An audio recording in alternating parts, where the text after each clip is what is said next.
ఉంటుంది. కళ్ళల్లో వాళ్ళ మాటలు అనేటప్పుడు నీ కళ్ళల్లో నుంచి నీళ్ళు వస్తాయి కదా మరి. ఒకరి కింద ఎందుకు ఆధారపడాలి? భగవంతుడు అందరిలాగానే నీకు కాళ్ళు, చేతులు, తెలివితేటలు, మనసు సంపాదించుకోవాలి అనే కసి, పట్టుదల అన్నీ ఇచ్చాడు కదా మరి. అన్నీ ఇచ్చినప్పుడు వాటన్నింటిని కూడా నువ్వు వాడుకోవాలి కదా బిడ్డ. తెలివిగా వాడుకో. తెలివిగా వాడుకుని నీ విలువను నువ్వే పెంచుకో. నిన్ను పలకరించని వారి జోలికి వెళ్ళనే వద్దు. నీకు విలువ ఇవ్వని వారి చోట వారి దగ్గరకు వెళ్ళి వారితో ఏ మాటలు కూడా మాట్లాడవద్దు. జీవితం అనేది చాలా చిన్నదమ్మా. ఈ చిన్న జీవితాన్ని ఏ బంధాలతోనో పట్టుకుని వేలాడుతూ ఆ బంధం నా మాట వినట్లేదే అని చెప్పి ఏడుస్తూ ఆ బంధం కోసం పోరాడుతూ ఈ యొక్క పోరాటంలోనే సగం జీవితం అయిపోతూ సంతోషంగా గడిపేది ఇంకెప్పుడు చెప్పు?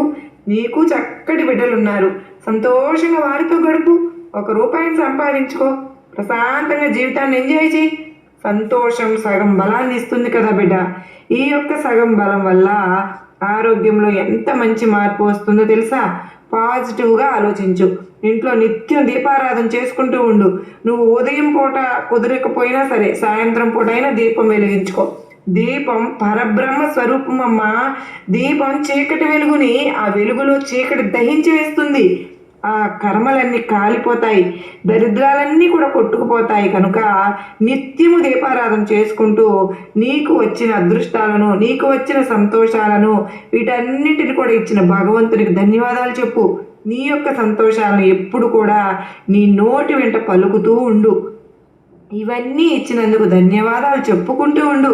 నీ జీవితంలో డబ్బు ప్రవాహంలాగా వచ్చి తీరుతుంది.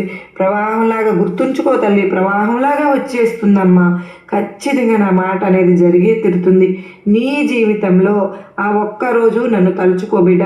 నీ జీవితంలో ఇంత మార్పు తేవడానికి నీ బాబా ఎంత నిన్ను ప్రోత్సహించారో, ఎంత నిన్ను నీ యొక్క ఆ మనసుని పదును పెట్టారో, నీ ఆలోచన తత్వాన్ని మార్చడానికి ఎంత కృషి చేశారో అని చెప్పి ఆ రోజు ఈ సాయిని గుర్తు చేసుకుంటావు కదూ, అర్థమైంది కదూ అని చెప్పి నీకు నా ఆశీర్వాదములు ఇస్తున్నాను బిడ్డ అని మనకు చాలా అత్యద్భుతమైన సందేశాన్ని అందించారు కదండి. మరి ఈ సందేశం ఎంత అంతనే ఉంది, గొప్పగా ఉంది. మనం అర్థం చేసుకోవాలి. కానీ సాయినాథుడు తండ్రి స్థానంలో ఉండి ఒక్కొక్క మాట చెప్తూ ఉంటే కళ్ళల్లో నీళ్లు తిరుగుతున్నాయి కదా. నిజంగా మరి మీకు కూడా అలాగే అనిపించిందా? అలాగే అనిపిస్తే కనుక ఖచ్చితంగా కింద ఓం సాయిరామ్ అని కామెంట్ చేయండి. ఎందుకంటే మనకు ఇంత మంచిగా భుజం తట్టి మన వెన్ను తట్టి నడిపించే వాళ్ళు ఈ భూమి మీద చాలా తక్కువ మంది ఉంటారు. తల్లి తండ్రి తర్వాత మనం వెతుక్కున్నా కూడా వాళ్ళు దొరకరండి.